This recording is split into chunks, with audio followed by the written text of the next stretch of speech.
नमस्कार, आप देख रहे हैं गुजरात प्रवासी न्यूज। मैं हूं अश्वनी अग्रवाल। प्राची धर्मेशભાઈ ખાડિયા। जोर से बोलो। प्राची ધર્મેશભાઈ ખાડિયા। अच्छा, ये आ कानो लईने तू फरी રહ્યો છે, આ કાનો લઈને ફરવાનું કારણ શું છે? આપણે જ્યાં જઈએ ને ત્યાં સાથે લઈ જવાના, એકલાને ઘરે મૂકવાના। એકલાને ઘરે નહીં મેળવવાનું।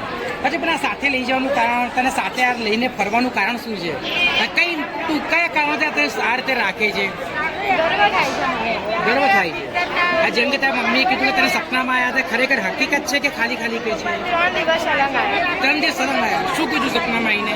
તો તમે મને તમારા ઘરે રાખો એવું કીધું। તમારા ઘરે રાખો। કેટલા મહિના પહેલા આવ્યા હતા સપનામાં? 2 મહિના પહેલા, પછી 2 મહિના પછી મને તાત્કાલિકમાં મને લાયા। અચ્છા, તને લાવી દીધું છે। અત્યારથી તું લઈને ફરી રહ્યો છે। એટલે રથયાત્રામાં સાથે લઈને ફરીશ, તું રથયાત્રામાં જોડાવાનો છે?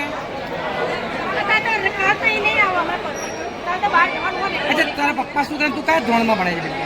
મારું સ્ટાન્ડર્ડ 7 7માં હતો।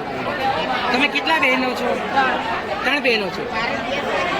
તમે બી આવી જાઓ અહીંયા। અને જ્યારેથી આ ત્યારે તમને તમારા બેબીએ સપનામાં આવ્યા છે, ત્યારે તમને કઈ રીતે તમારે અહેસાસ કર્યો? શું અનુભૂતિ થઈ? છોકરી કીધું કે મને 2 મહિના સપનામાં આવો ને તમે લઈ દો, તમે લઈ આપ્યો 5,000। અચ્છા, લાઈને લાવ્યા પછી તમારા મનમાં શું રીતે આમ વિચારો આવે છે? શું તમે વિચારો છો?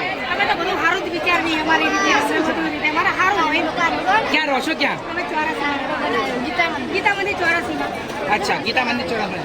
અચ્છા, તું ભણે અત્યારે કયા ધોરણમાં ભણાય છે? 7મું અચ્છા, આ આગળ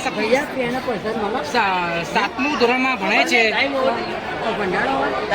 7મા ધોરણમાં ભણે છે અને આ ભગવાનની તને આસ્થા લાગી છે, તો શું બનવા માંગે છે? શું કરવા માંગે છે?